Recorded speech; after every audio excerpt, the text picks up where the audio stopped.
Okay, so this is what I wanted to show you.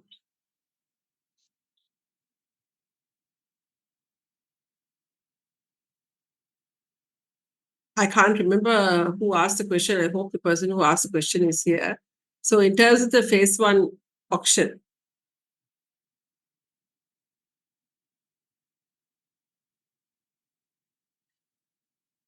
so in phase one, you can see here, you have to submit your bids between 8:30 and 11 in the morning, and which the bids can be submitted in 5 million and 1 million multiples, right? Minimum bid 5 million.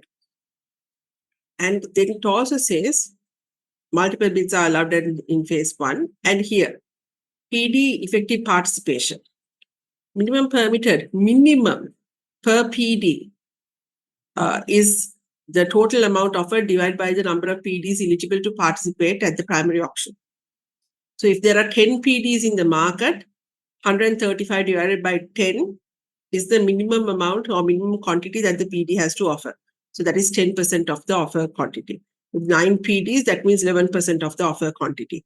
8 PDs, 12.5%. Like this, depending on the number of PDs who are eligible to bid that auction, the minimum amount the PD has to bid for gets determined. Also,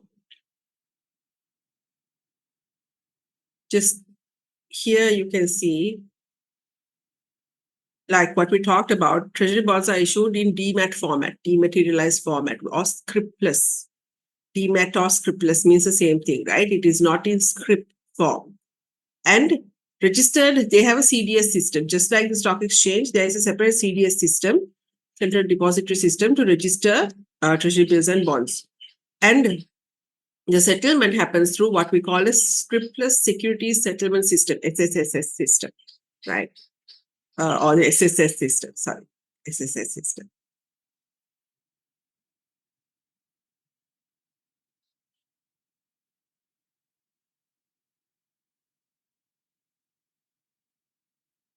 Okay. So that document that I just showed you is here, right?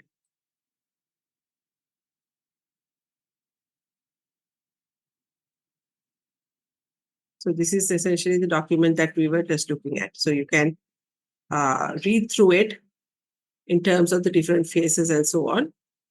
You can read through the document and it will give you a good explanation of it.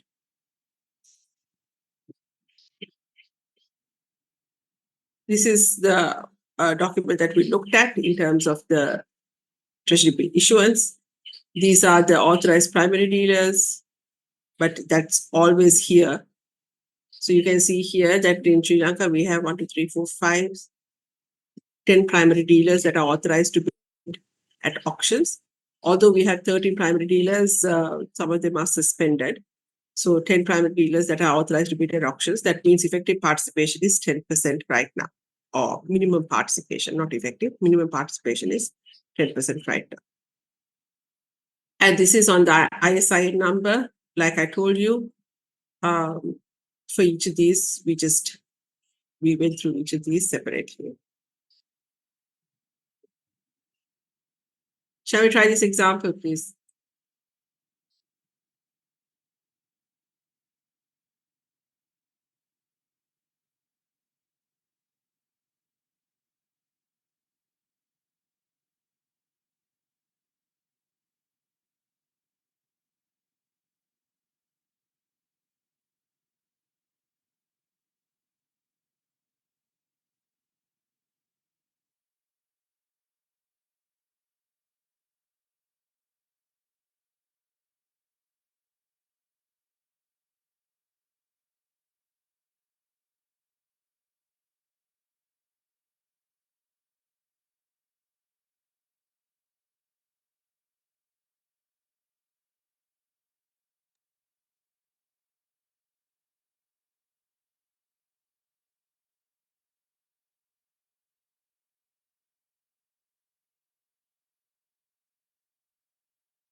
28. Sorry, give me let's see what the others also say. I'm waiting for the others also to respond.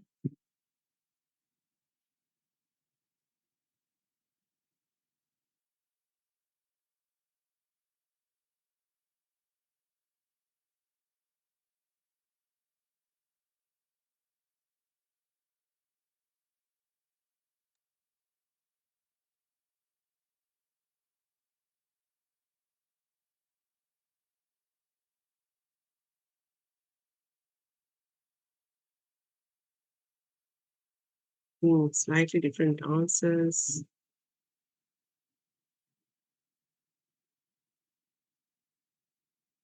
Nimasha looks like you have a consensus answer here.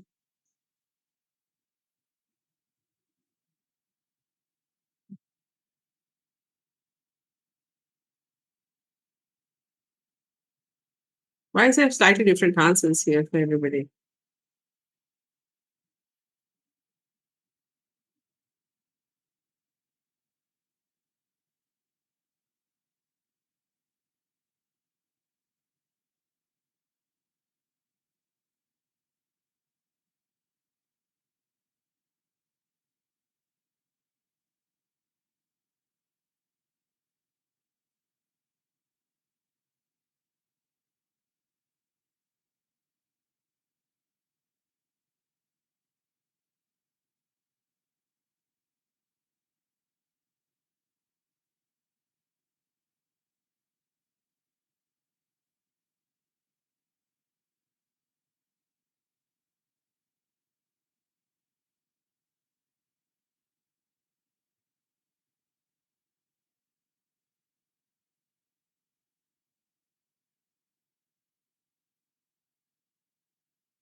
Yeah, Tivanka, looks like you're getting consensus answer.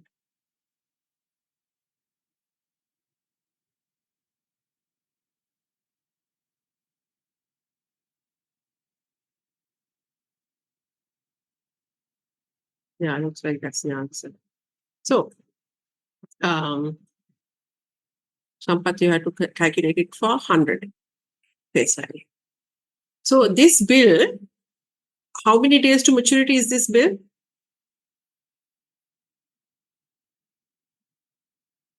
91 days. 91 days to maturity, yes. Sorry, there seems to be a small mistake here. There are two E's. There's only one E. Okay. Sorry about that. Let's change that.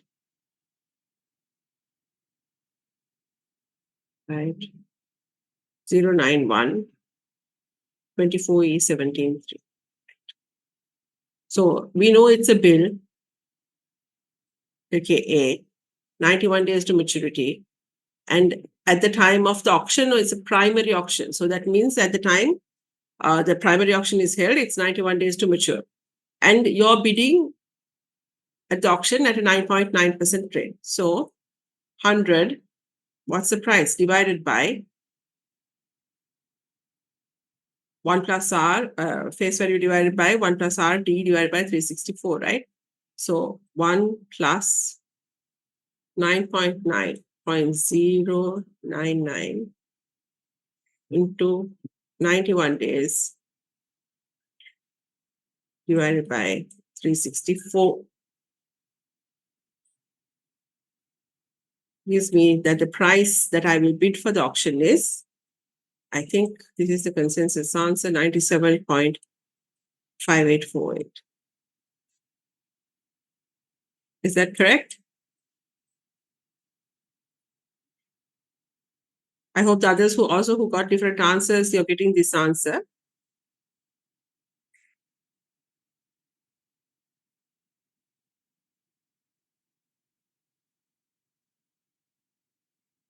So the second part, investor now wants to sell 1 million of the above securities on 13th May. On 13th May. Right.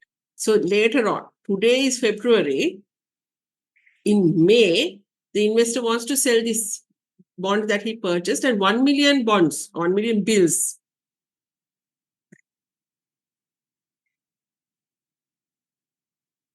How much will he receive from the sale?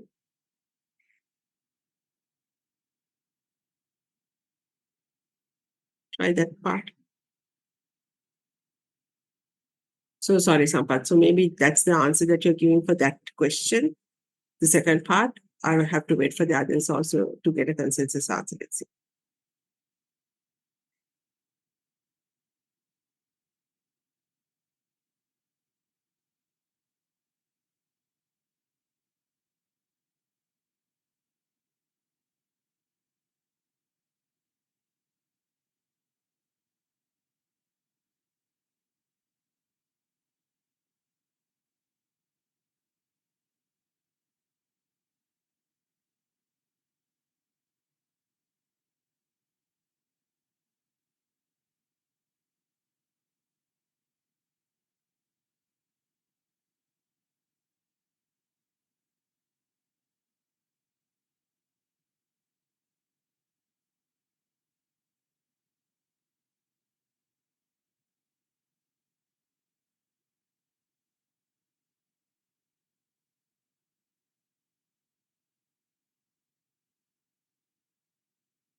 If you are not understanding anything while we're doing it, please ask questions, right?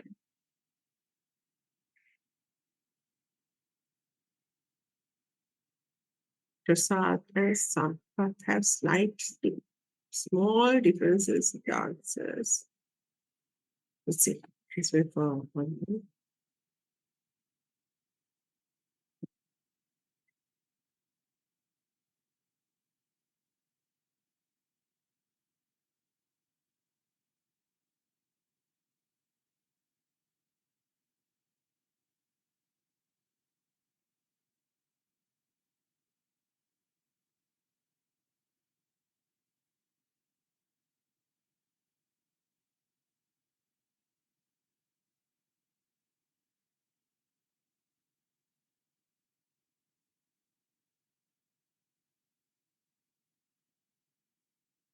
So always remember when you're doing any finance question, right?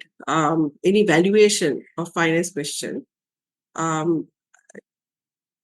hope y'all are taking. I don't know what y'all are using because I don't have the answer here. I'm waiting for your answers to see what is the consensus range, right? But you always have to look at the present value of future cash flows. Present value of future cash flows. You cannot look at past cash flows and take it to the future. Right? A person who's buying in May doesn't know what price you purchased it at today in February. The person who's buying in May has no visibility to what happened with your bill, whether you purchased it in February or March or April or whatever, right?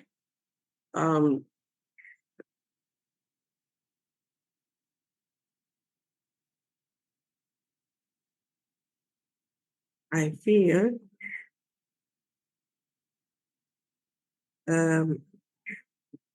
Shivanka's answer might be correct, right? So they don't have any visibility. The only thing that is happening, right, is that they know they want a 9.5% return. I am going to buy this treasury bill. It's no longer 91 days to maturity. It's no longer 91 days to maturity. He is looking only from his point of view. Like, think of you yourself as an investor. Today is 13th of May. You don't know who your buyer is, right? You're just calling a primary dealer. You don't know that primary dealer's books, whether he's buying from somebody else or it's already in his books, or whether he purchased it at 22 or whether he purchased it at 9 or 8. You have no idea. But you know you want a return of 9.5% as a buyer, right? So you say, no, I buy this bill. If I can get a return of 9.5%, annualized return of 9.5%. So you are going to hold this bill for a very short period of time. Over that short period of time, you want a return of 9.5%. How much money will you pay? That is the amount of money that the first person would receive from the sale. Okay. Always think of it from the buyer's angle. Don't think of it from the seller's angle. Because the buyer is the person who says, okay, this is the rate that I'm willing to do the transaction at. He has no visibility to the seller. That's why always we look at the present value of future cash flows. Future, right? Don't look at the past.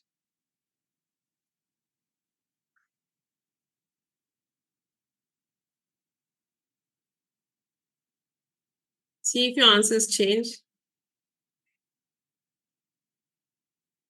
I just have a feeling that Tivankar's answer might be the correct one. But I haven't got a consensus on that answer yet. Yes.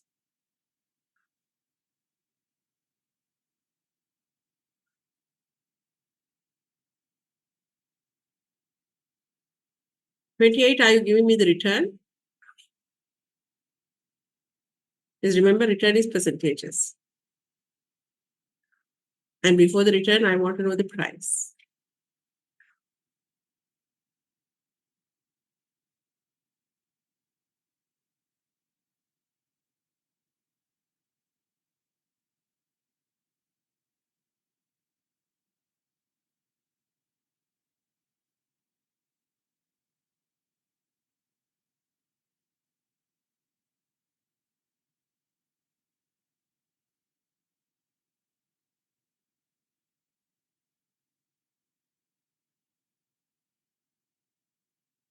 Okay, Janani and Ivanka seem to have very close answers. Right. Let's look at this now.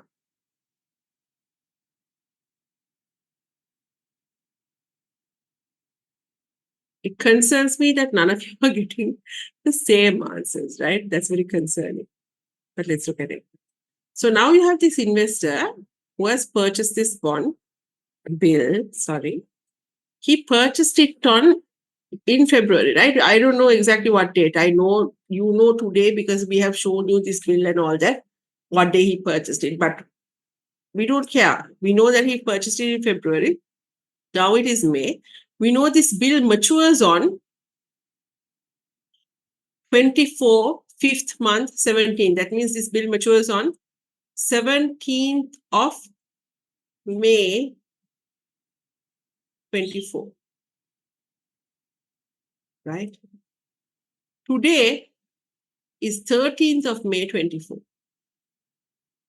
13th of May 24. Oh, this is a mistake. 24. So, how many days to go? How many days to mature? 4 days. So, 4 days to mature, right? So, what is relevant to you? What is relevant for your calculation? 4 days or 91 minus 4? The fact that the seller held it for 91 minus 4, 87 days.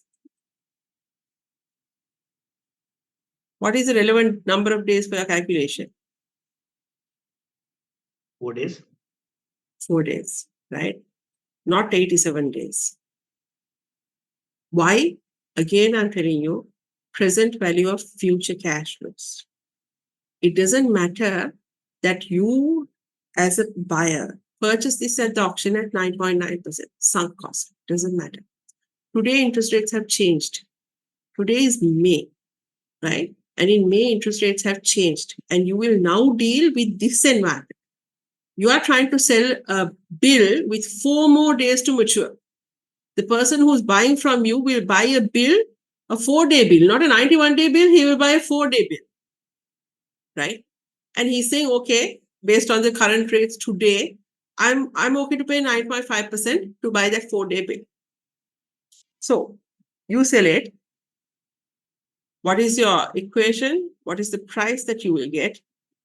Price is equals to face value divided by 1 plus R 0.95 into D. D is 4 days over 364. Right.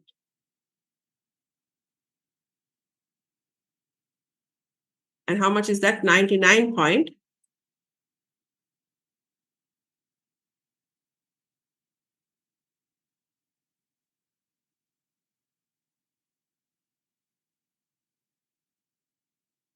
$8,957. Okay.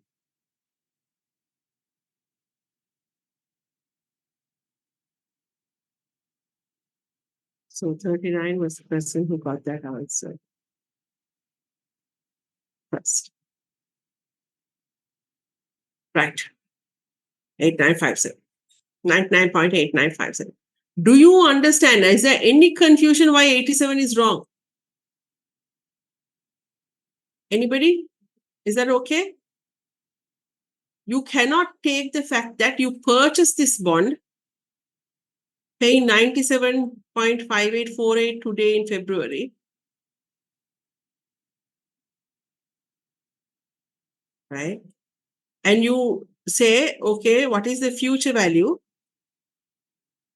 for 87 days at 9.5? That is wrong. Not correct. Because the buyer doesn't care, right? The buyer doesn't know anything about what you have done. The buyer only cares that he has 4 more days to go. You're trying to sell a bill, and he'll say, I'll buy from you if you give me a return of 9.5%. How does he get that return? Because he's buying from you at 99.89 today, and he's getting 100 rupees back in 4 days' time. So how much are the sales proceeds you will receive? 99.8957 into 1 million bonds. So 99.8957 million rupees. Okay. Questions? Right. Yes, if they Yes. say, uh, if they sort of say the seller requires a yield of X at the point of sale, then we'll have to say use 87, no? No. Because even then, the seller can't require a yield, right? Because the seller is essentially selling to the buyer. Always you're looking at it in the form of the buyer. You can negotiate between the buyer and the seller. We will always negotiate. Buyer might have said, I'll buy it at 9.6. Seller might have said, no, I can't sell it to you at 9.6. I'll sell it to you at 9.4. And both the two of them would have come to a consensus at 9.5, right? You can negotiate, but you're always negotiating on what the buyer will get. Because that's the person that is ultimately going to live with that bill, right? So, so I understand what you're saying with the seller required, but that will not come up in terms of calculations or in real market practice as well. But you will, after you do this calculation, you will then back calculate and see. That's the next part of the question. How much return did the seller make? Got it. Thank you. Can you try that part? That's the next part, next calculation.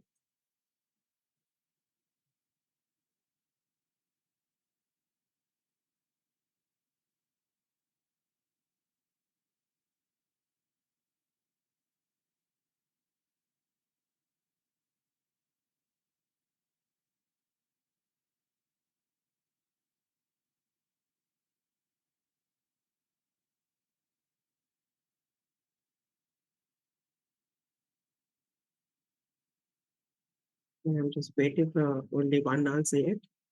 Waiting for a couple more answers.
So this is about this person, right?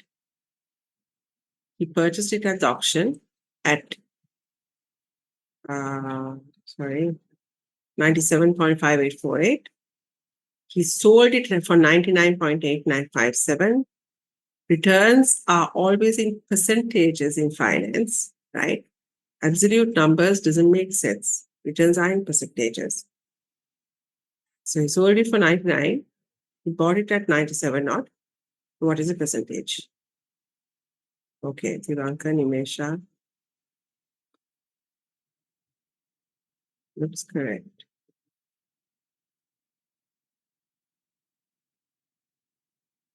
Nimasha, sorry. .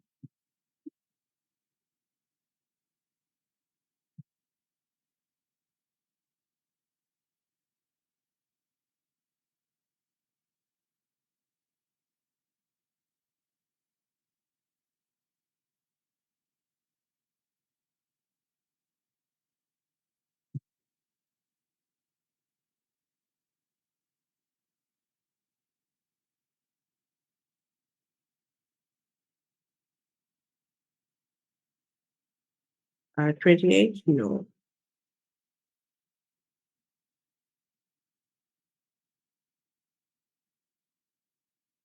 See, he purchased it at 97 and he's selling it at 99 and he's kept it for 87 days.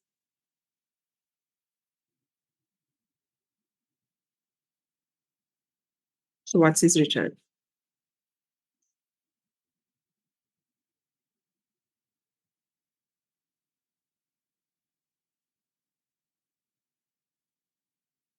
Shashika, yes. So technically, what would happen? He purchased it at the auction at 97.5848.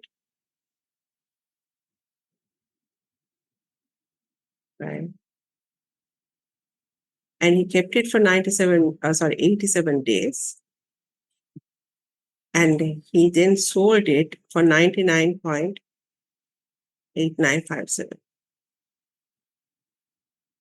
This is a very close answer. But what I'm trying to show you is once you buy it, if you hold it until maturity, you would get this 9.9% return, right? If you hold it until maturity, because you purchase the bond expecting to get a 9.9% return when you keep it for 91 days. So then you get a 9.9% return. But when you sell it in between, your return will not be 9.9. Your return will depend on the rate or price that you sell it. And if you all have heard, well, we just talked about it also, bond price and interest rates are inversely related, right? So when interest rates come down, bond prices go up. So technically, here, because he sold it for an interest rate lower than what he purchased it at, he purchased it at 9.9 interest rates have come down and he sold it for 9.5, the price he gets should be higher than what he originally would have got at 9.9. Okay. Therefore, the return he gets also should be marginally higher. Because this is a treasury bill and only a 91-day treasury bill, you don't see it very pronounced, but it is marginally higher. So here,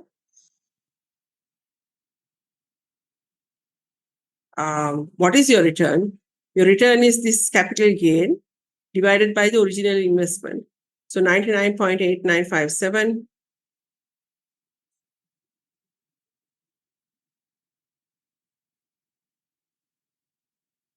minus 97.5848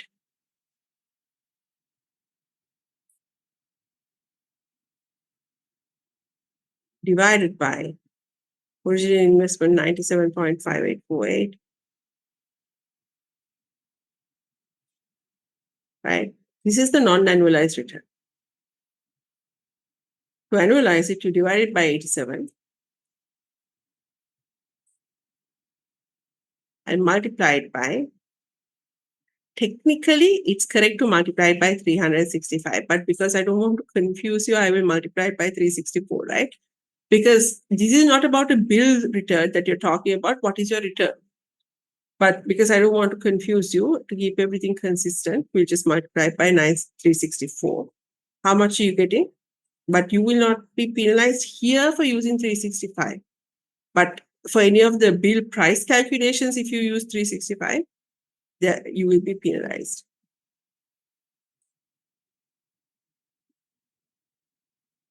I think you all are getting 9.907.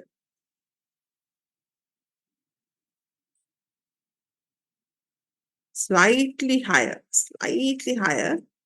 than the 9.9% that you thought you were getting, because you sold it at a lower rate, which got you a higher price. Last part. On 13th of May, market rates are quoted, right? There is a spread, 9 to 9.25. What is this spread?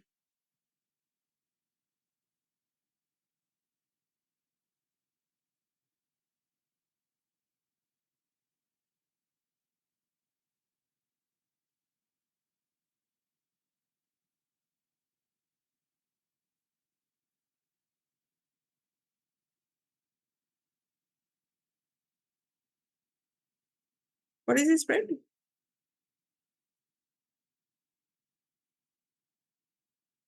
On 13th of May, now earlier I said on 13th of May, if the purchaser requires a yield of 9.5%, right? Now it's not about what the purchaser requires. You go to the market and you talk to a primary dealer, and the primary dealer quotes you 9 to 9.25, 9 quarter. Okay. What does that mean?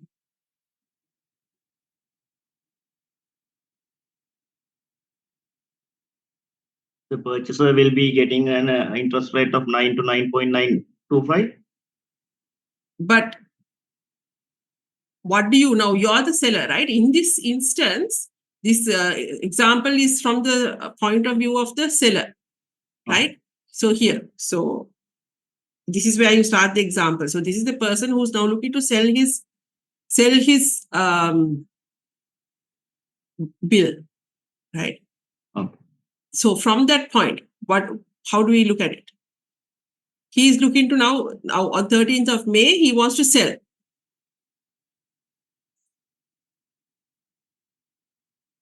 It's a bid ask from the primary dealers. That's right. And then, so how would you look about it? So it is a bid ask from primary dealer. So what the primary dealer is essentially telling you is, this is the rate that I will buy from you at, and this is the rate I will sell a bill to you at, right? So when you go to the market, usually the primary dealer will give you a two-way quote. So this is a two-way quote. So the trade doesn't get done at the average rate, right? It doesn't get done at the average rate. What is this two-way quote? What does it mean? This is the rate, this two-way quote implies to you the rate at which the dealer will buy from you and the rate at which the dealer will sell a bill to you. Now, who are you? In this example, who are you? The buyer or the seller? You Seller. are a seller. So from the primary dealer side, are they buying from you or selling to you? Buying from us. Yes, because you're the seller, Yeah. you are the seller, and the primary dealer is the main person who's quoting the rate to you. Think of the primary dealer like banks, right? And remember, in banks, in foreign exchange, they have the buying rate and the selling rate, right, for foreign exchange. So always when they quote a buying rate, that's the rate that they are buying at, not you. And when they quote a selling rate, that's the rate that they are selling at, not you, right? So when you are a seller, you have to look at their buying rate. What is their buying rate?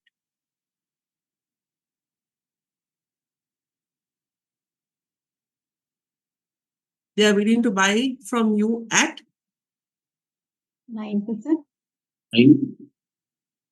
let me just do a quick 1 second. Hold on.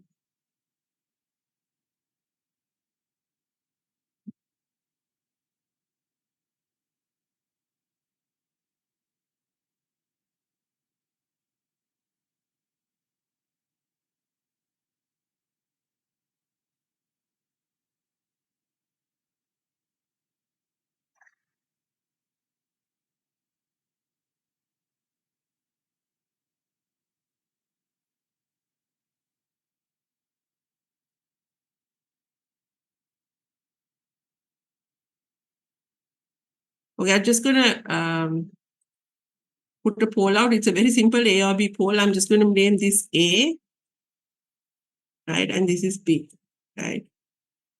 A or B. That's what you have to choose. You want to sell your bill that you purchased at the auction on 13th of May. You want to sell. You go to a primary dealer quotes you a two-way of 9 to 9.25. Do you sell the bill at 9% or 9.25%? A is 9, B is 9.25.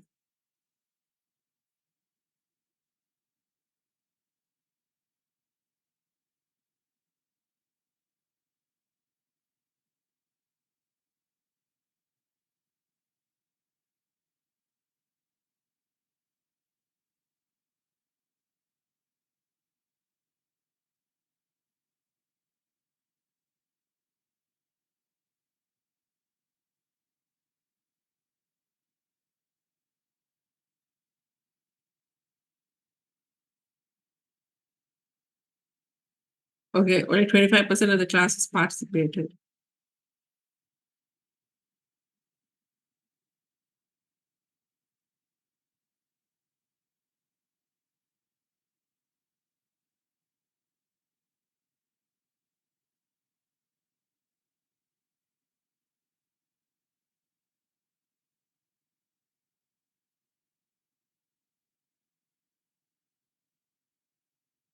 Not a lot of participation, but the answer is not correct.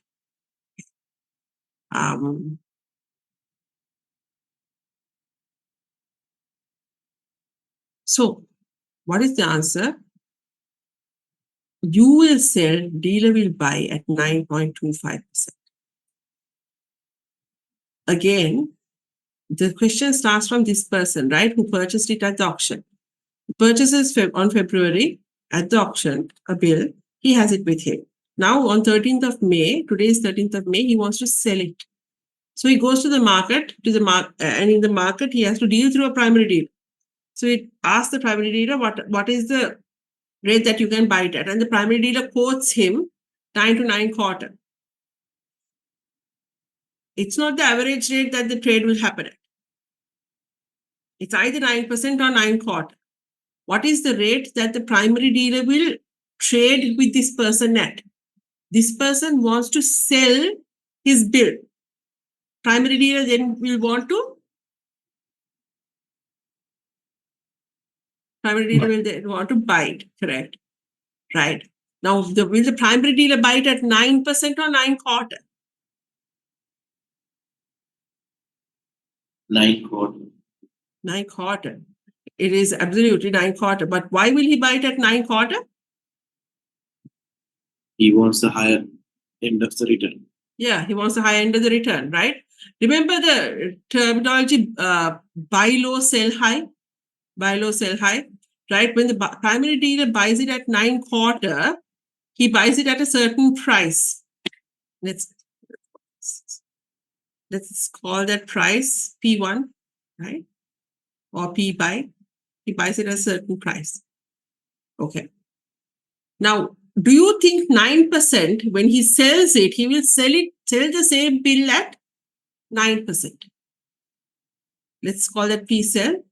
What is the higher price? P sell or P buy?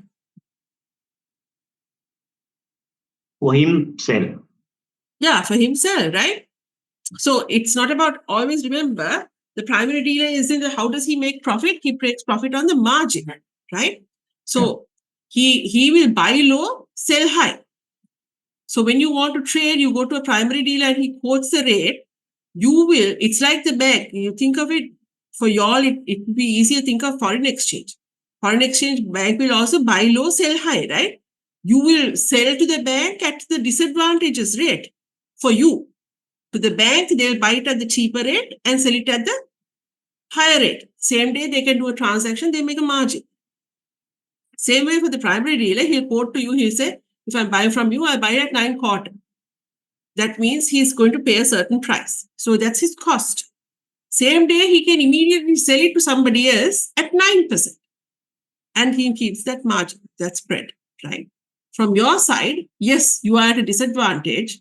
I mean, you can negotiate with the primary dealer within that 9 to 9/4 range, right?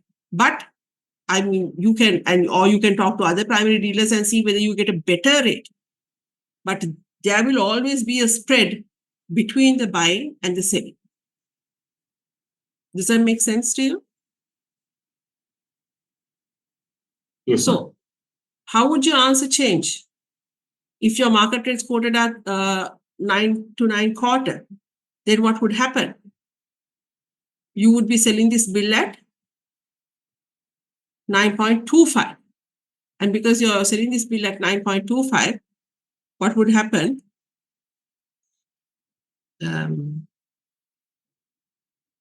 This becomes 9.25.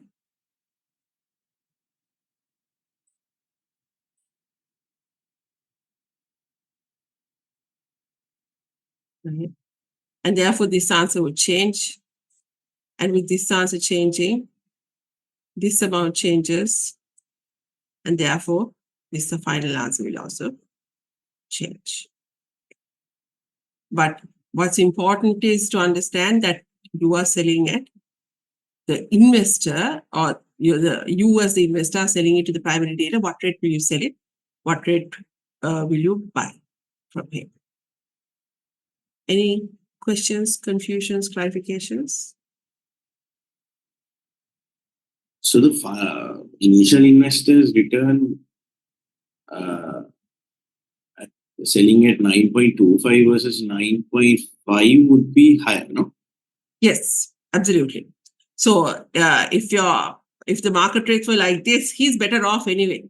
Versus earlier, somebody offered to buy it from him at 9.5. Definitely, if he can sell it to somebody else at 9.25, he's better off. He can get a higher price and a better return.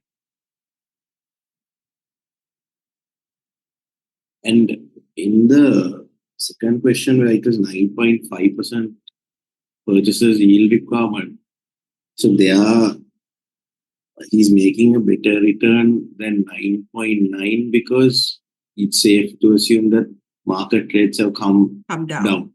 That's right. Yes. Okay. Yeah. You're looking at the fact that if you held this bond until it matures, you're accruing the interest at 9.9%. But now you are selling it at 9.5, means the market rates have come down. That means prices have gone up from where it would have been valued to you in your books. So I'm told that the final answer is 9.9198. Once you change this to 9.25. And you change this answer, and this answer changes to apparently 9.91.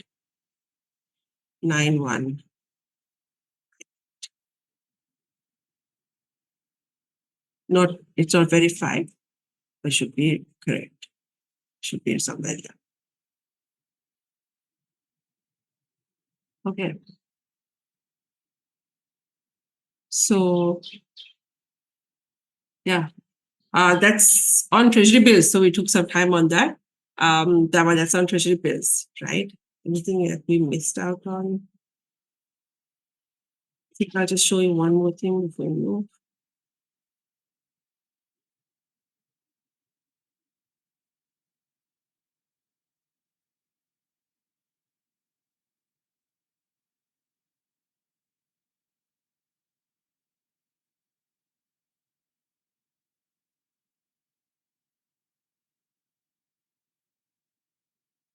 So this is the US Treasury site, right? About US Treasury. So they have a lot of information about auctions and so on. Again, it's in your source information on your notes. If you look at the source of the on the US Treasury site, this you can go to this site. So they'll tell you about how the auctions work and so on. I'll just show you.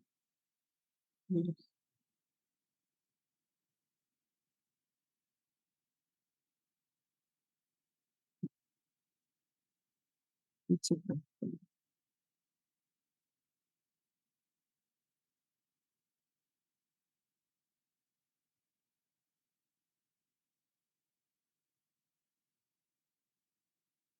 So this is like the notices for upcoming auctions, right? And look at the 3-month bill.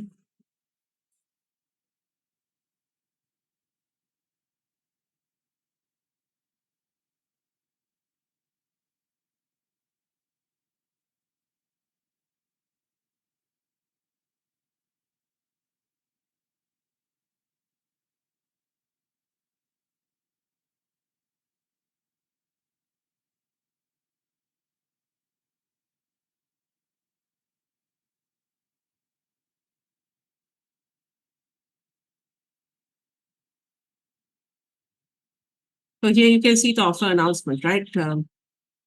91-day bill or 13-week bill. Offer amount 79 billion. So they go on actually this bill has been issued before. This bill has been issued before, which at original term to maturity would have been more than 91 days, but now it's 91 days more to go. Original issue date on November 24th. And here you can see auction date is February 20th, and on February 20th, it's 91 more days to go. Maturity date, May 23rd. And here, so this, it's offered 79 billion. Maximum non-competitive award, the maximum non-competitive bid is 10 million per person.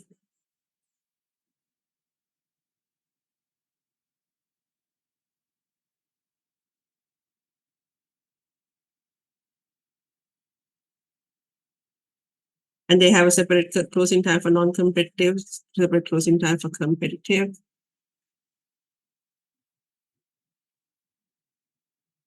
I think it doesn't say this here exactly, but separately, I think this is the maximum amount they will accept as non-competitive bids. So if we look at auction visas.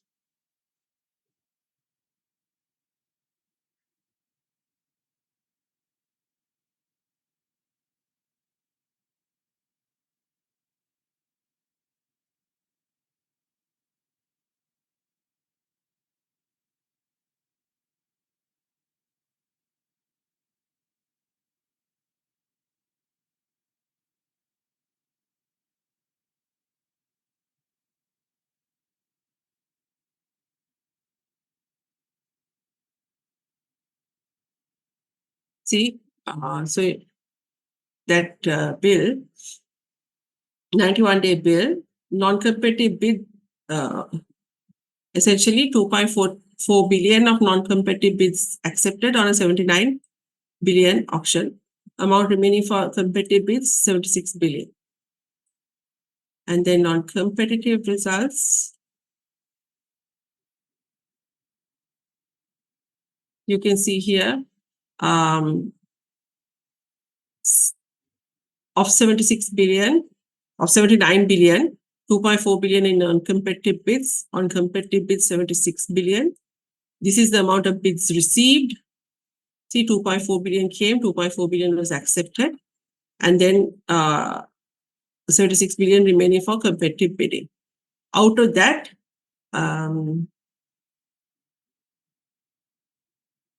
they've shown you what is the high rate, mid rate, median rate, but everybody allocated is at the high rate of 5.23.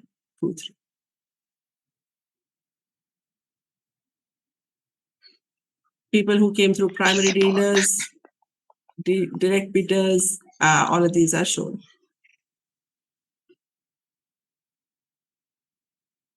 Okay, so that's on treasury bills.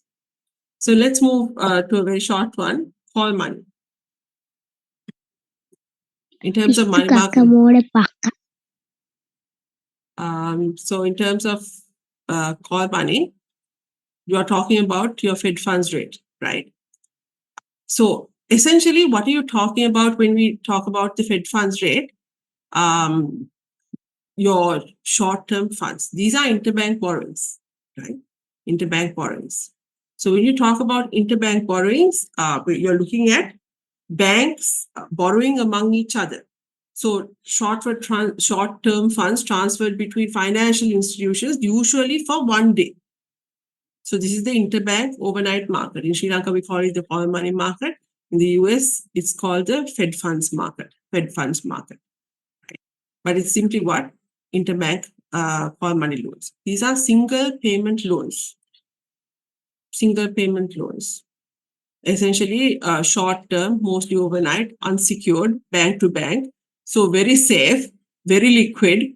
And again, this market kind of sets the pricing that will determine how, from this market, when you're looking at the interbank rate, this kind of determines how the banks will then quote prices for all the other products in the market.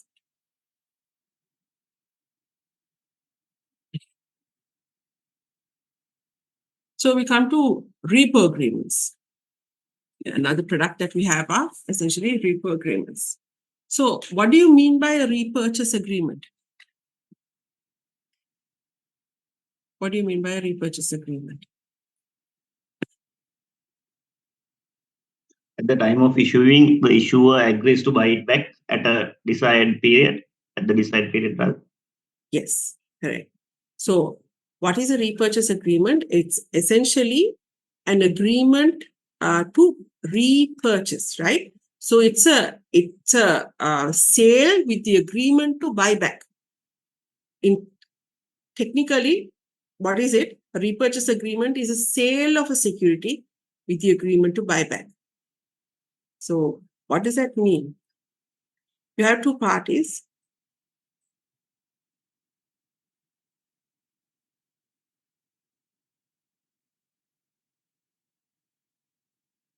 Party A agrees to sell the security.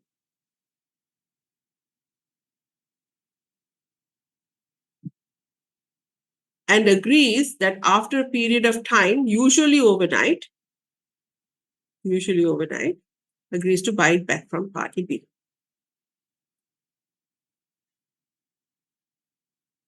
So, buy back the security. Buy back the security from party B. So, on T equals 0, party A sells the security. This is what we call leg 1 of a repo transaction. And on leg 2, that's the next leg of the transaction, some days later, usually 1 day later, but it could be 1 week later, 1 month later, right? After a certain agreed period of time, you have agreed to buy back the security. This is what we call a repo transaction. Now, in the repo transaction, look at the underlying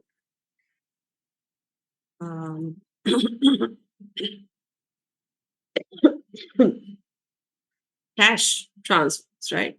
When A sells the security, B pays A money.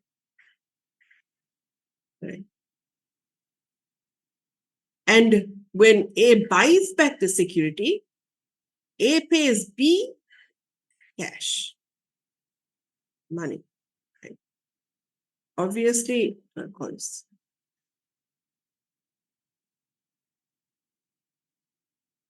Cash 2 is higher than cash 1. So effectively, in this repo transaction, what is happening?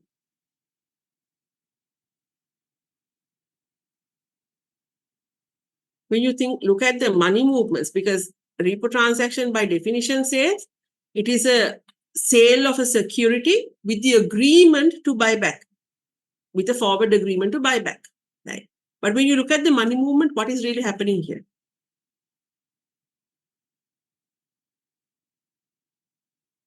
A is lending money, borrowing money. What is happening here?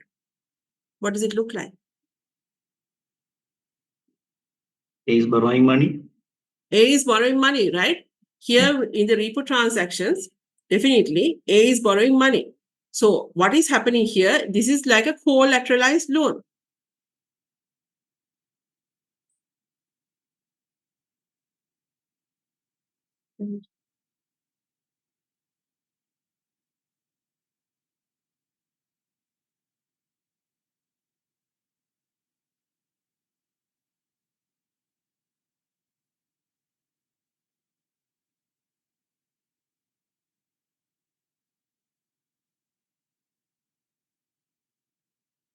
So although we say repo is an agreement, is a sale with the agreement to buy back, really looking at the cash movements, do you see that A is borrowing?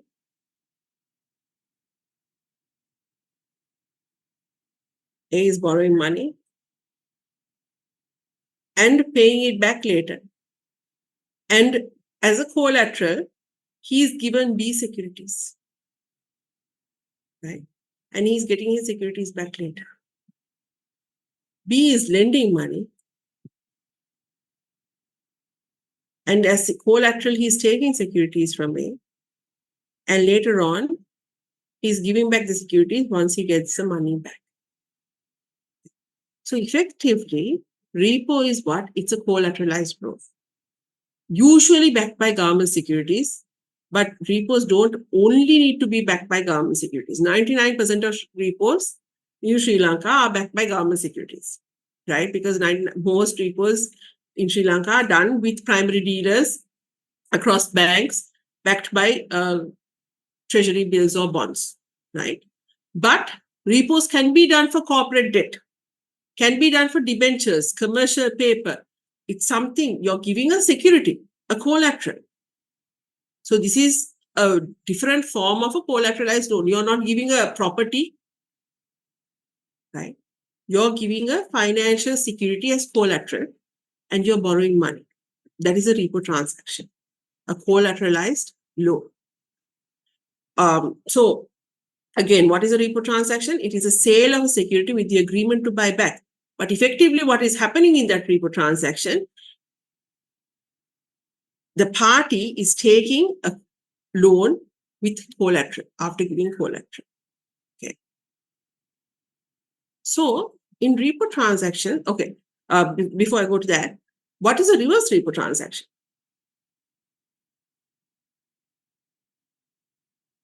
What is a reverse repo transaction?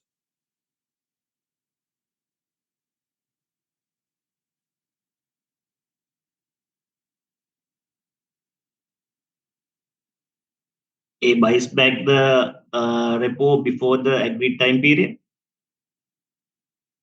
No, not. So in a repo transaction, it's a sale of a security with the agreement to buy back, right? Right. So reverse of that is a reverse repo transaction. So then what must it be?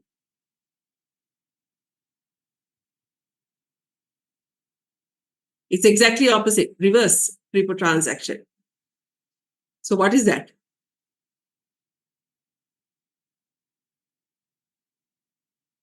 Buys the security in agreement of selling it back at a Absolutely, determined yes. price. Yes. Yeah. So that's a reverse repo transaction. Reverse repo transaction is where you buy the security with the agreement to sell back. It's the other side of the repo transaction, right? So again, if you take leg 1, you have A and B. In a reverse repo transaction, A buys the security with the agreement at some point later to sell it back. A small question, madam. Yeah. Now the instrument in Okay. this case is for the first instance, the instrument is issued by the government, treasury, That's we'll right. say. Mhm. But for the repo, like how does it happen? I'm sorry, I'm not quite clear on that. No, so the repo is essentially the instrument is just collateral, right? The repo is a loan, Yes, to the government. not to the government. The repo is a loan to A. A is taking a loan. Yeah. Okay, sorry. Yeah. A is taking a loan. B is giving the loan, and as collateral, he's keeping the security. Correct. So Yes. on a reverse repo transaction, A is buying the security with the agreement to sell back. Or on the other side, we can say, if we look at it from the money movement, when A buys the security, he Money will gets pay released. money. Yes, he will pay money to B. Right? And when he sells it back, B will send money back to A. Right? So in this case, A is lending money to B, and then B is borrowing, and then B will pay back A later on. So it's in effect just a collateralized loan. Right? So two things that you should see here. One, or what you should see here is from the side of the borrower, this transaction is a repo transaction. Do you see from the side of the lender, this transaction is a reverse repo transaction? Yes. From the side of the borrower, you sell the security and buy it back later. You get cash and you pay back the cash with interest. From the side of B, A sells the security means B buys the security. Right? He buys the security. And later on, he sells it back. So while A is engaging in a repo transaction, B on the same side transaction is engaging in a reverse repo.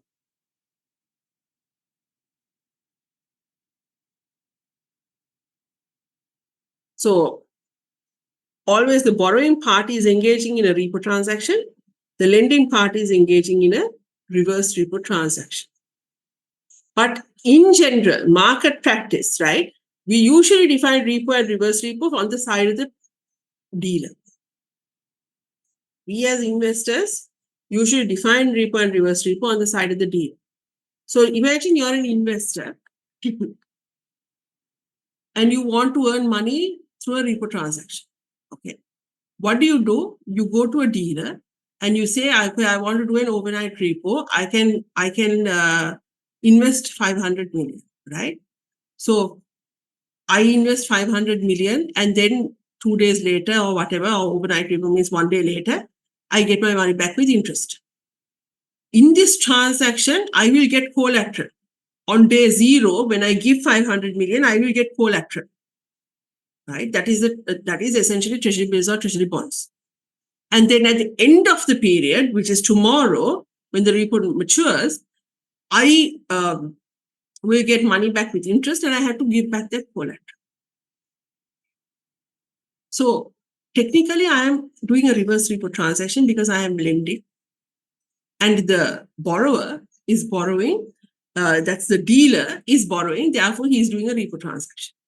But just like we defined the buying selling rates that we defined for the PD, and we defined buying selling rates for exchange rates from the side of the bank, right? Buying rate, selling rate from the side of the bank, buying price, selling price from the side of the PD, buying rate, selling price from the side of the PD.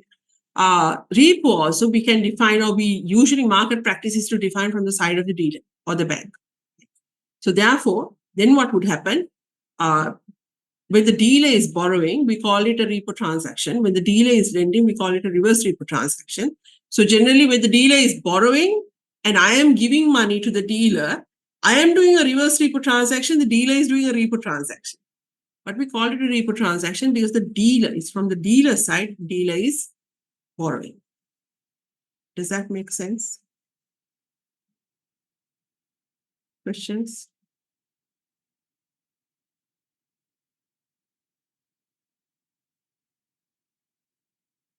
So for any of you who have done repo transactions for your company, made investments through repo transactions, there is nothing called making investments through repo transactions, really. When you're making investments, you're on the reverse repo side. But why do we say we are making investments through repo transactions? Because we're talking about it from the side of the deal. That's why.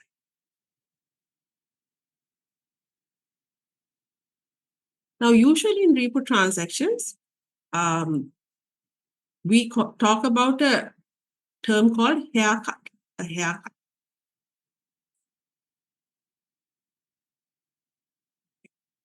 Because these are essentially collateralized loans, generally, the amount of cash that's transferred to the borrower, right, on the repo. So this is the repo side of the transaction. Oops, repo side of the transaction. And this is the reverse repo side of the transaction. Reverse repo side of the transaction, right?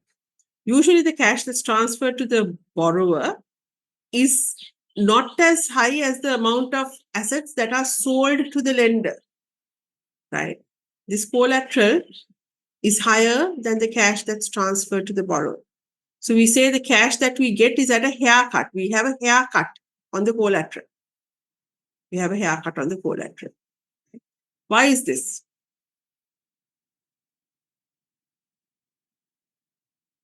Why is this?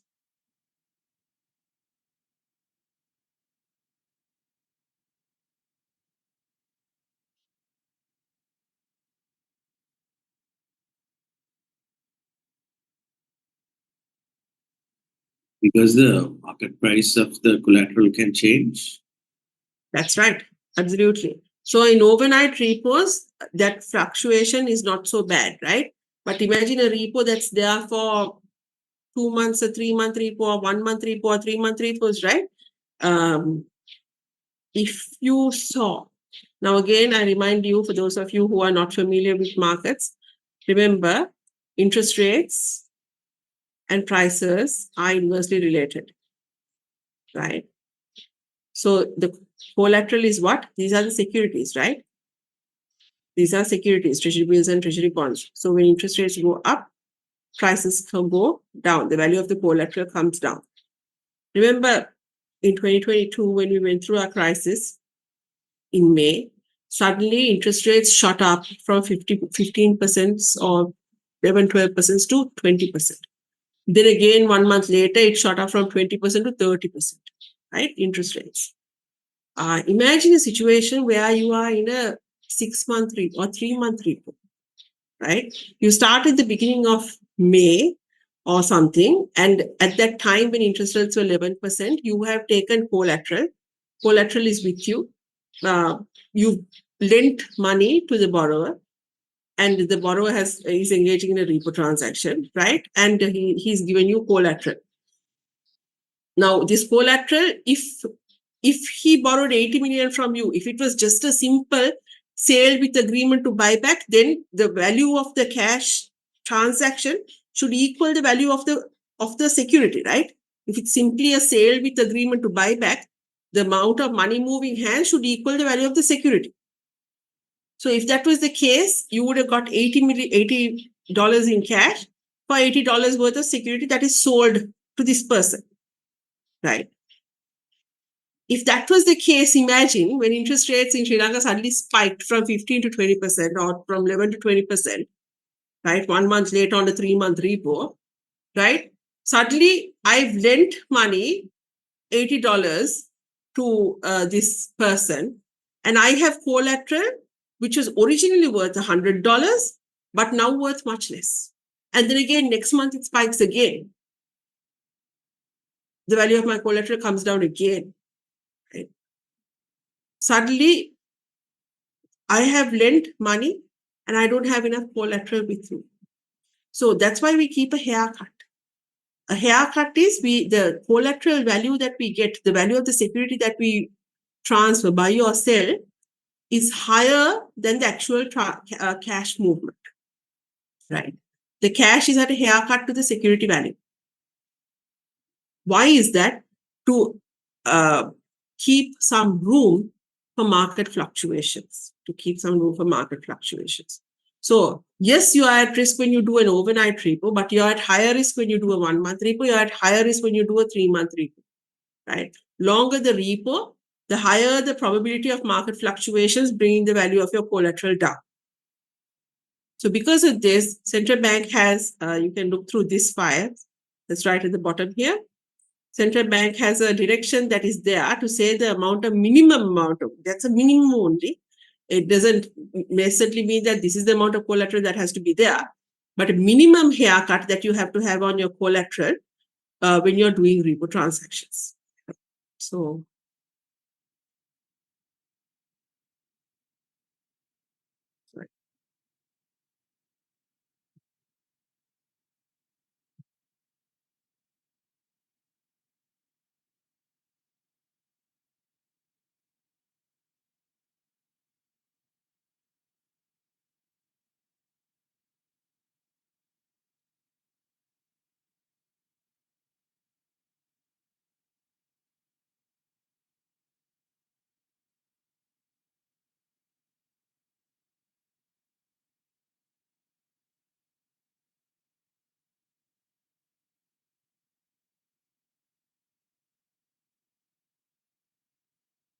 So here you can read through it. But in 2019, central bank issued this directive, right, where they looked at the amount of haircut and said, depending on the type of collateral that you're giving, depending on the type of collateral that you're giving, if your collateral is short term, usually short term securities, the fluctuation of short term securities is smaller than the fluctuation of long term securities. We'll talk about this when we do the bond section, right? We'll talk about this in detail when we do the bond section about durations and all that. So fluctuations for short-term securities are smaller.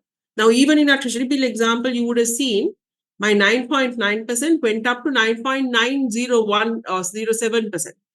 It was like I made a gain, but a very small gain, right? So that's because short-term securities fluctuate much less for market interest rate movements than long-term securities, which fluctuate a lot more. So when interest rates went up from like these 11% to 30%, treasury bonds, long-term treasury bonds, some of them, like long-term ones, lost like 60% value. Versus short-term treasury bonds would have lost like 25% value. So because of this, the minimum haircut, not maximum, minimum haircut that you keep when you're doing a repo transaction is defined here. So if, for example, if your securities are very short term, less than 1 year, like treasury bills or very short term treasury bonds, then you keep a 4% haircut. But 1 to 3 years, 6%, 3 to 5 years, 8%, and so on, your haircut, the amount of haircut that you keep increases as the security, the longer the security that you keep.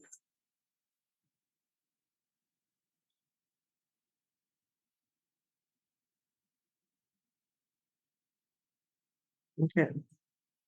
Also, the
fast.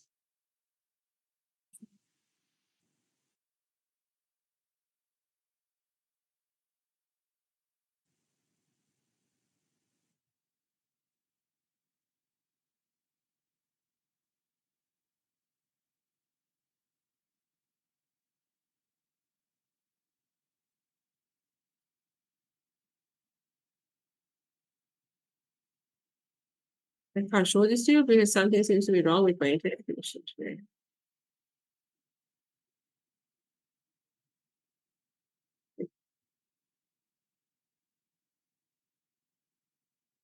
Yeah. So in the stock exchange also, there is a repo transaction platform that is there. Pretty much no transactions going, which went on last year, especially anyway, the corporate debt market was very pretty dull, right? But here you can see this was the first transaction that went through on the repo front. And that's pretty much all that has happened. But you can do repos on debentures through the stock exchange. So if you have a debenture portfolio and you want to make additional money from that, or you want to borrow against that, right? You want to borrow against your debenture portfolio, you can do repo transactions through the stock exchange as well. So there are authorized dealers that are registered on the stock exchange to do repo transactions, and you can call one of these dealers. I believe they should be. Oops. Admission of trading members to the OTC platform. Somewhere they should be, their name should be listed somewhere.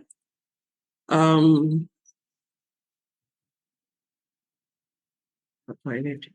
But based on those, you can call up these dealers and you can say you want to do a repo transaction, you have this debenture portfolio. And if they want to borrow money against your debenture,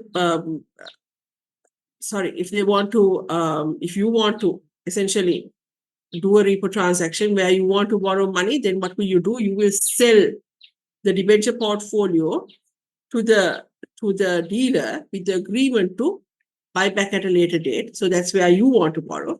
Or if you want to, you can talk to the dealer and see whether they want to borrow and you lend, where you get debentures with a haircut. And essentially you lend to them and make some extra cash.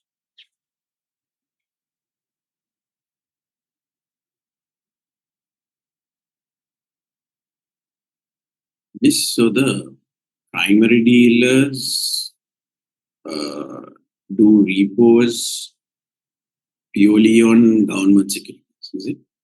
Primary dealers do repos purely on government securities. That's right. Yeah. So it's just different kind of dealers that have been defined for doing. That's repos right. on Not primary dealers, not dealers who are there to deal on government securities. So that's defined as primary dealers in Sri Lanka. These are different dealers that are authorized by the stock exchange to do debenture repos. And then banks do repos on their debenture portfolio, their commercial paper portfolio. Very few, but there are banks that do repo transactions or borrow against their portfolios. So you can do repos on securitized paper, commercial paper, debentures, anything, right? But 99.9% of the market is government securities at the moment. Okay.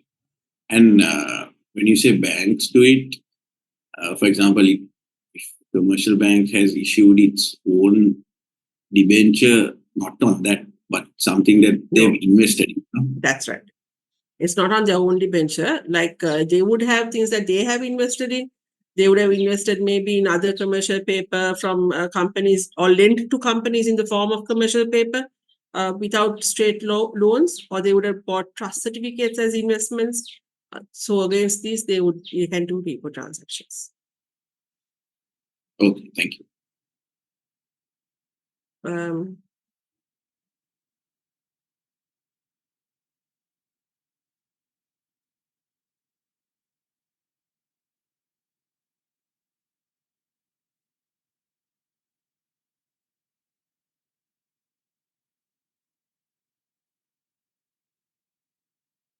No, so for debentures, right? Okay, so for debentures, now, if you do a repo on a government security, I showed you that SSS system, right? On the government security, the repo gets So how do you ensure you have a party who's borrowing money, and how do you ensure the party who's borrowing money is giving you a security as collateral? That collateral has to be passed to you. Otherwise, he can keep the collateral and say, no, I'll keep the collateral on your behalf. And then he can take that collateral and give it to somebody else and borrow more money from using the same collateral. So the collateral has to go out of his books to your books, right? So in the government securities market, that happens through that SSS system. The collateral gets passed on from his books to your books. Right? For debentures, that doesn't happen. If you were doing an unregulated transaction, you would simply have a debenture. That person would say, I have this debenture. The borrower would say, or let's say I am the borrower. I would say, I have this debenture. I want to borrow against this debenture. I want money. Will you lend it to me? So then you give me money, right? And I have to pass the debenture on to you. But how do I do that? If I try to sell it, then the costs are too high, like the stock exchange cost would be too high. And then I have to buy it back again. My yield comes down significantly because of the round trip cost. So if we do the repo transaction, that's a different costing structure that is involved, which would be much cheaper. And the collateral is transferred to you, so you are more secure. When you do a commercial paper repo or a trust certificate repo, you physically ask those certificates to be delivered to you as a lender. For security purposes, you physically make sure that those certificates are delivered to you so that the borrower can't take those certificates and then borrow again, double borrow against those certificates.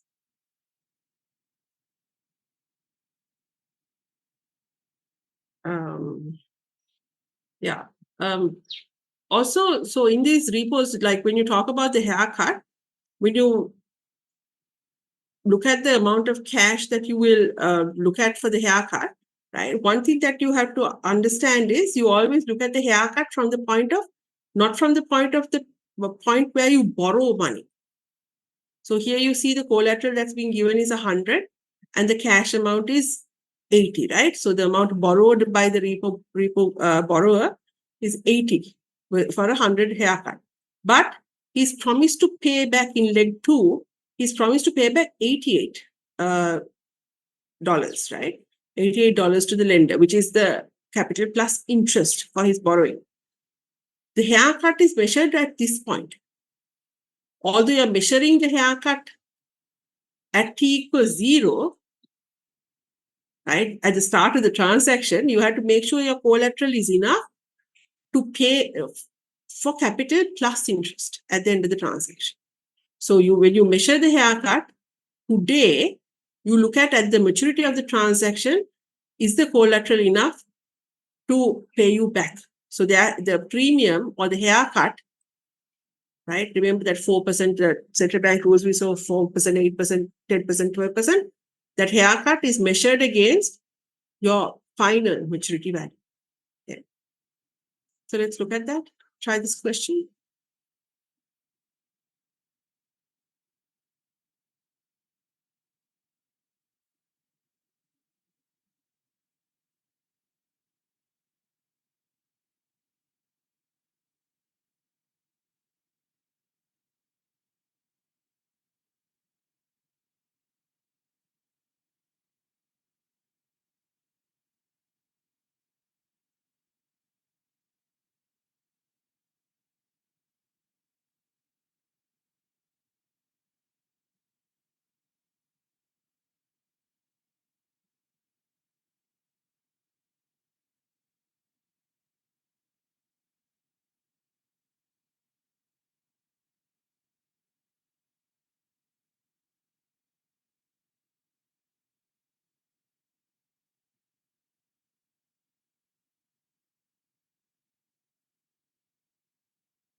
So in this question, I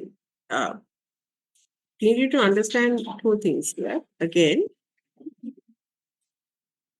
when you calculate the haircut, you're calculating it at the inception of the transaction, right? But you are checking that at the maturity of the transaction, your collateral is enough, right? So your collateral is, in that case, 8% higher than the amount that you're getting back, right? 8% higher than the amount that you're getting back.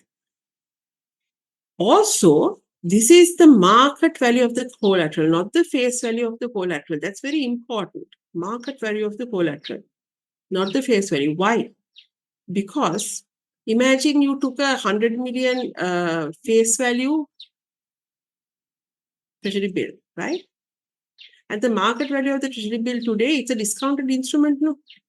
So the market value of the treasury bill today is 80 million, right? Let's say the haircut is 8%. Yeah. If you take 8% on 100 million, okay, without doing big calculations, I'll just say it's 92. Okay. It's 92. But is that right? Can you lend 92 million? You can't, right? You can't lend 92 million. For one thing, you're not taking interest into account. Let's say interest is 2 million. Can you lend 90 million? You still can't, because this collateral is only worth 80 million. So you shouldn't ever check your haircut against the face value. You should always check your haircut against the market value of the security, right? Market value today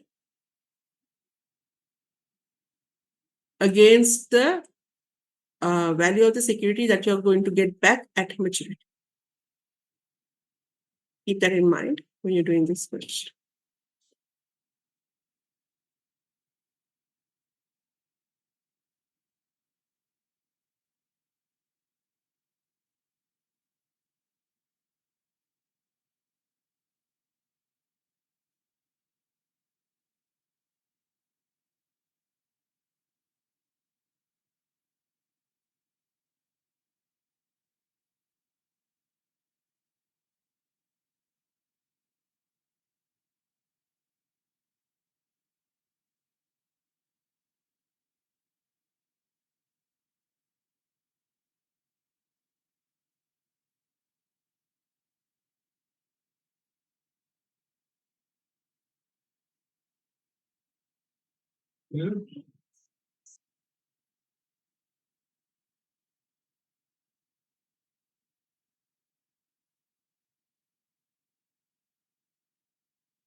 So calculate the market value. Don't look at the face value at the moment. Do the first part of the question. What is the market value of the collateral that should be provided?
Okay, Janani, just waiting for the answers. Let's see.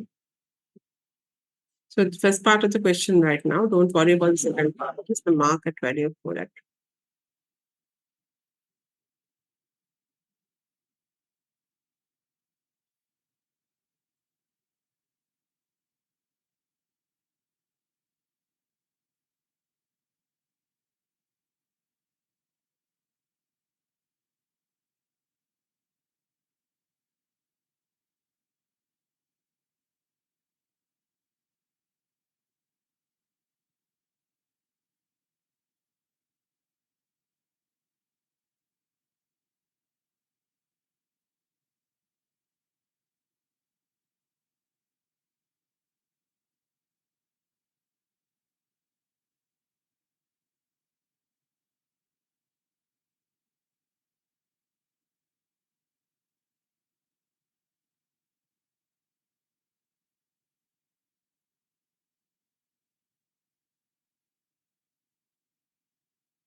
First part is very easy actually.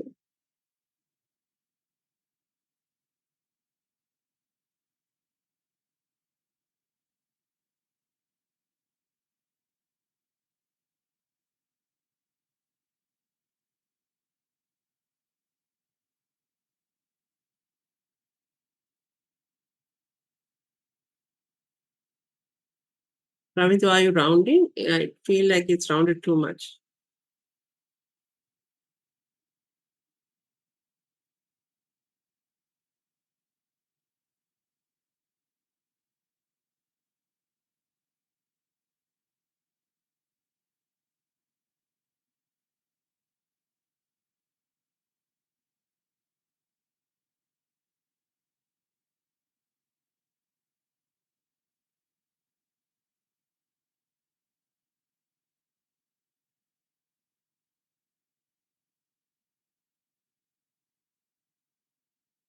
Okay, Devanka Prasad, same answers.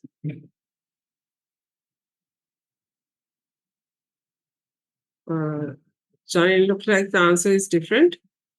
Devanka and Prasad are getting the same answer. Sampath, your answer is no, it's not right because I remember 100 million is your borrowing amount. That's your starting amount. So you can't get anything below 100 million. It has to be much more because you want to keep additional buffers.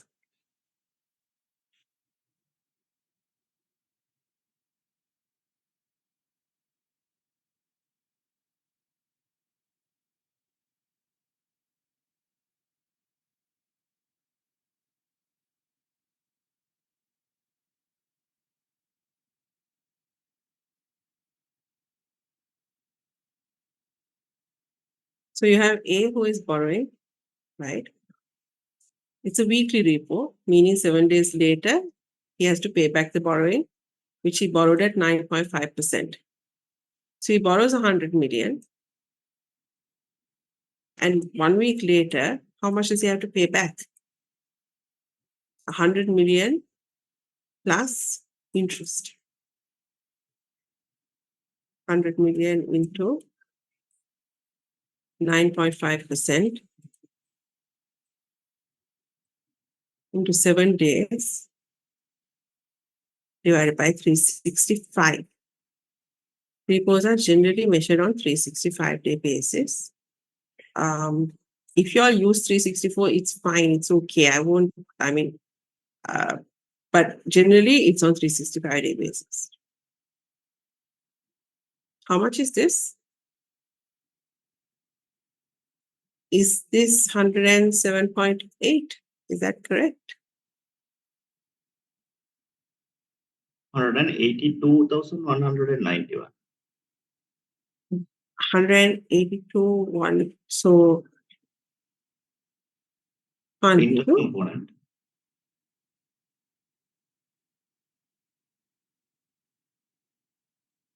interest component is 100 point. okay, 100 point. Sorry. That's right, 100 point. 182. 191. 191. Okay, it's 7 days interest now, so it's very small, right? This is the amount that you have to safeguard. Not 100 million, but 100.1822 million. Do you understand that? 100 million is the amount the lender is lending, but the lender needs to get back 100.1822. So this is the one that he wants a buffer for, right? He wants a buffer not for 100 million. Buffer is the haircut. He wants a buffer for 100.1822, right? So the buffer is 8%. Buffer is 8%. Okay. So how much should his market value of the security be? His market value of the security should be 100.1822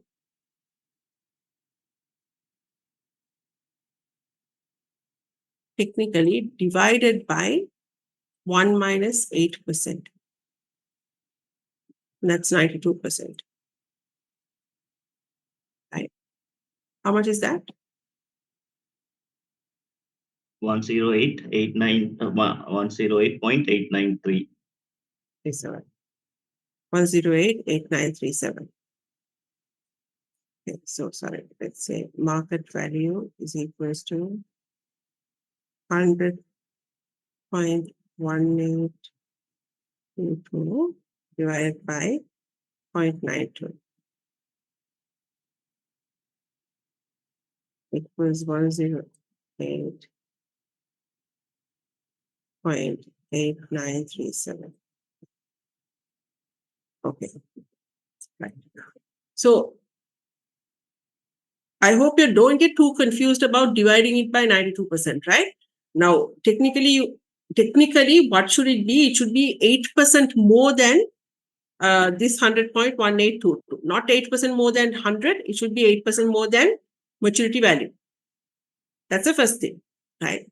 But when we say 8% more than maturity value, what the correct way to calculate this, right? If you did 100.1822 into 1.08, again, I will not penalize you, right? Because it's a concept that matters. But market practice is you assume the collateral is 100, therefore the maturity value is 8% less, 92. So you gross it up. So you divide it by 1 minus 8%, right? So this is the market value of the collateral. That's the first question. Calculate the market value of the collateral that should be provided to investor X. Market value of the collateral is 108.8937 million. But what is that? In terms of treasury bill, I'm giving you a 364-day treasury bill. How much of a treasury bill should I be giving you? That's the question. So now look at the treasury bill. You have a treasury bill that's maturing at some point. Today is 16th of February. 16th of February 24. All right. Today, the market value or the price of this treasury bill is 100, or it should be 108.8937. Because that's the buffer that I need for my collateral. So the collateral value should be 108.8937. Then what should be the face value of this treasury bill? I don't want to put numbers here. What date does this treasury bill mature? If the treasury bill is trading at a rate of 10%. So if this treasury bill rate is 10% in the market rate is 10%, back calculate what should be the face value that should be given to get this market value.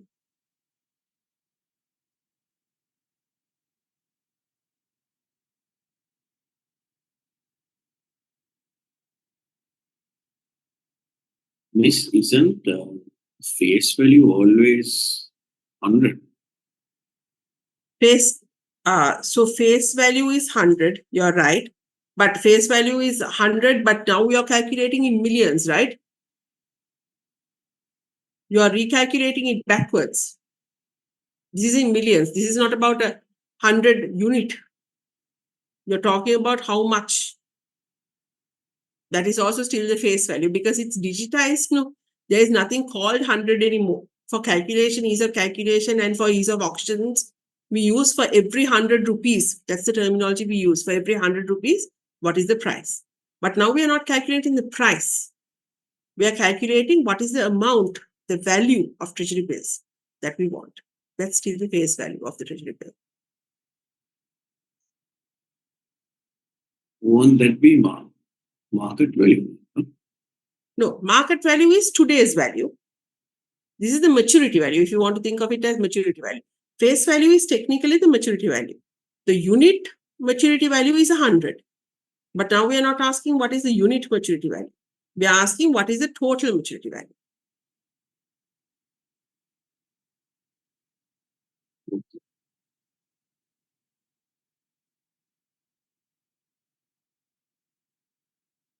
Okay, I have an answer. Let's wait to see what the others are also saying.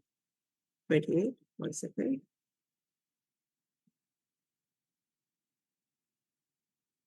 Okay, Prasad then 28 have the same answer. Janani, small difference is there? No, there's a difference. Check it again, please.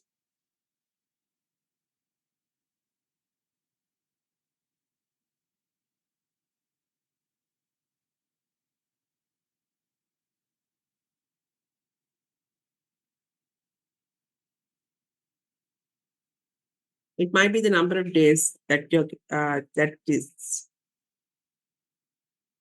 not right.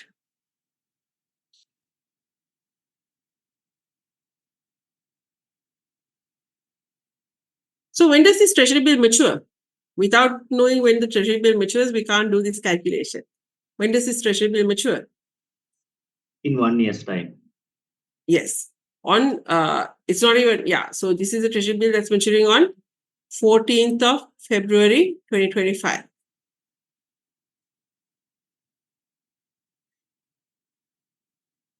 Today is 16th of February 2025. Actually, 16th is a Saturday, no? I mean, so this calculation, slight error in the calculation, but for the moment, I'll just leave it be.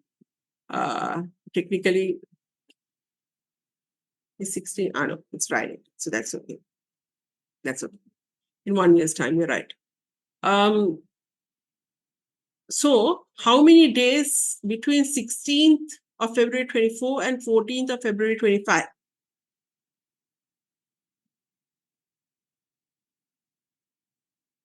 You should calculate it. I think you should be getting 364 days, right? But you should calculate it.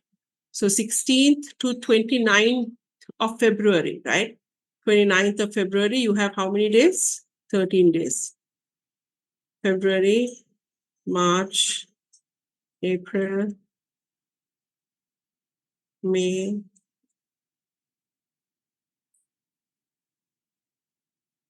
June, July, August, September, October, November, December, January, February. See if that gets up to 365.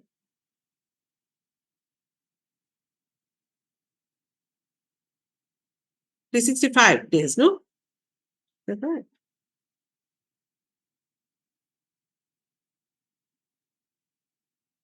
I took it as 365, ma'am, like based on this LK 364. I just took it as 365. So I mean, I just want to ask you, like, if we take it as 365 based on this ISSN code and took it as 1 year straight and do the calculation, is it wrong? I'm just wondering why it's coming as 365. It should be 364. Because the 16th is Friday, right? 16th, Ma'am, yes, is 364. Yeah. it is 364. I don't, this calculation doesn't come to 364. It's last February. days 25 days, I mean 14 days. Okay. February. Thank you. Okay.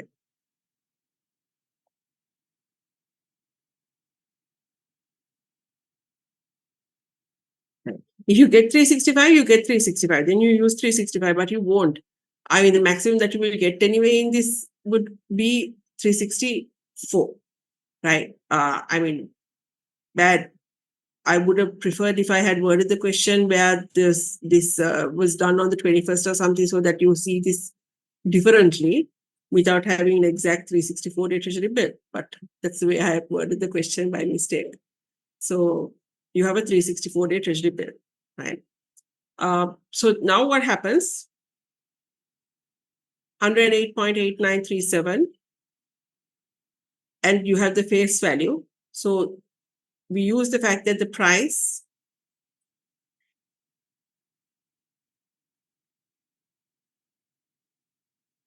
equals face value discounted at 1 plus R is 10%.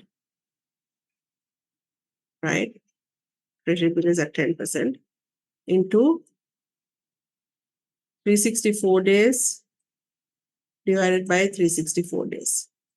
Now here it's important that you use 364 days in the denominator, right? Why I am writing this is I don't want you all to just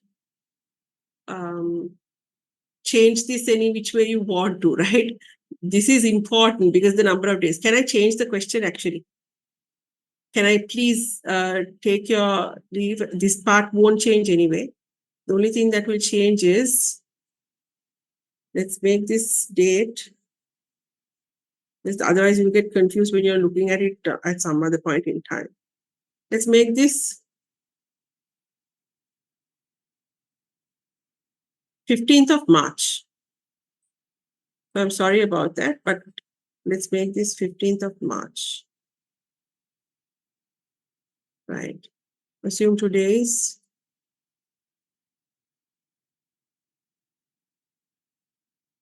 15th of March.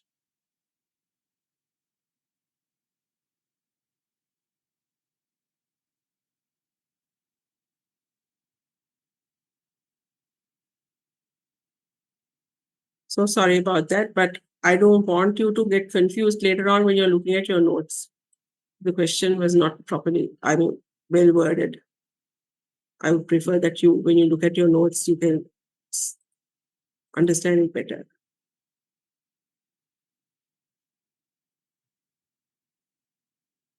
Okay.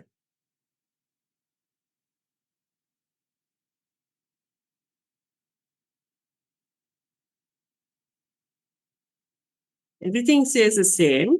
Only thing is leg 1 start date is 15th of March.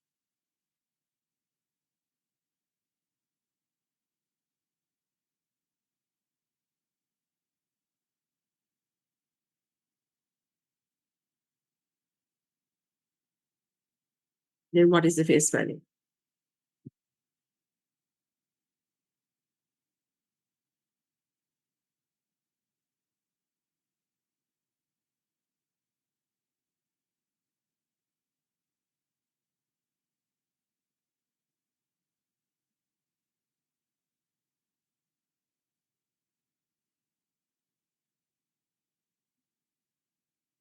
So now how many days are we looking at?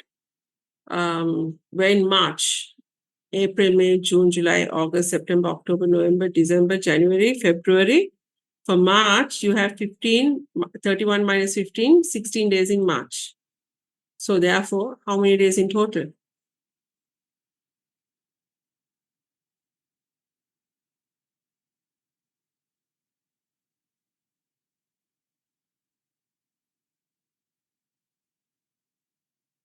Yeah, 36 days. Okay, thank you. 336 days. So this becomes 336 days. Now you back calculate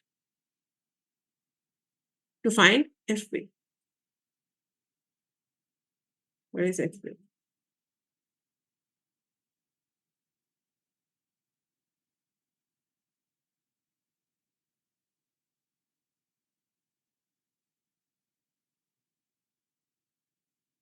This is 364. That is because it is a treasury bill, not because this is 364. This is 364 because it is a treasury bill, whether it's 91 day, 182 day, whatever. This is 364 because it is a treasury bill, right? 336 days to go in that treasury bill. So how much is the face value?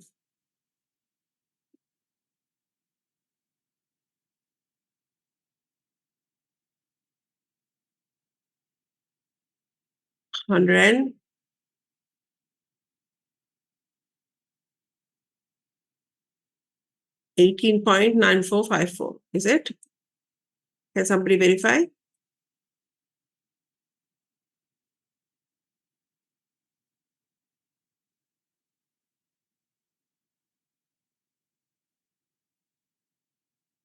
Great, thank you.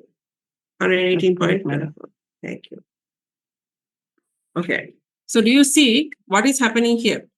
Today is 15th of March. Okay.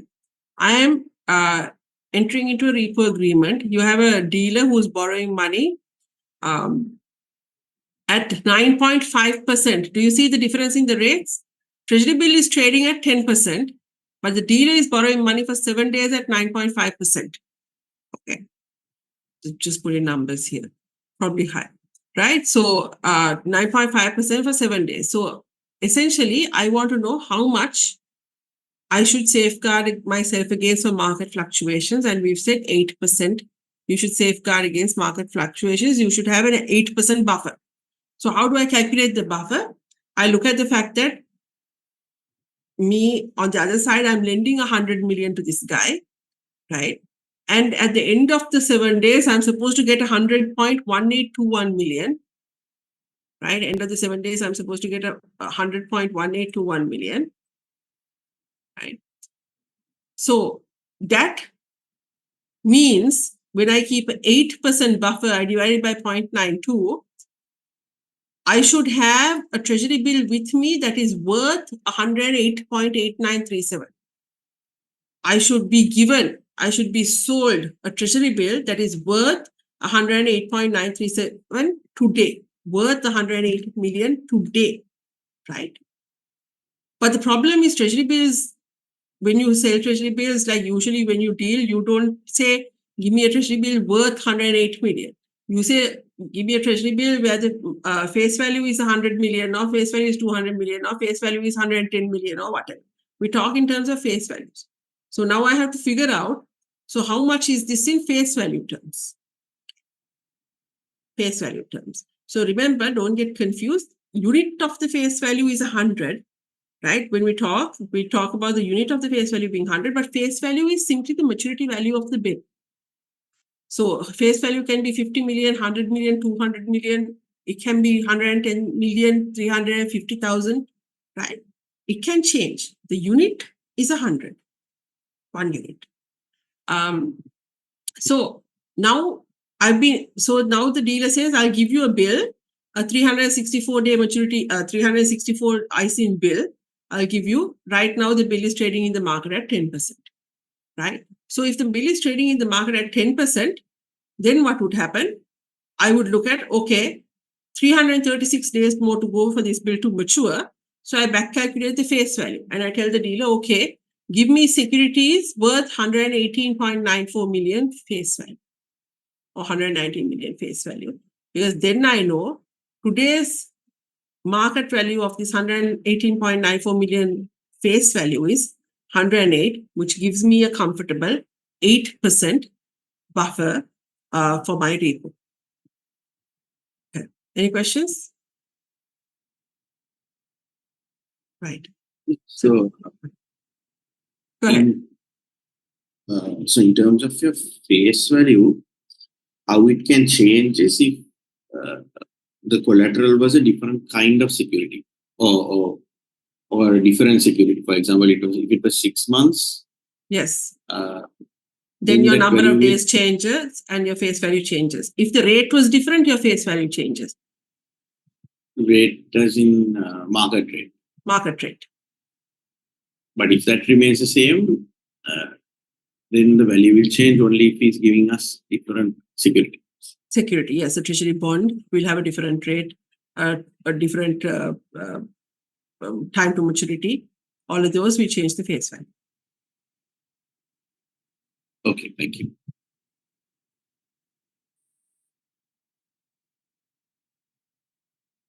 Good. So a few complicated questions in there, but and we took a little bit more time because you all took a little break after after your first class, which is understandable. So we stop it, call it a day. Thank you. Thank you. Thank you, madam. My pleasure. Thank you. Thank you, Sim.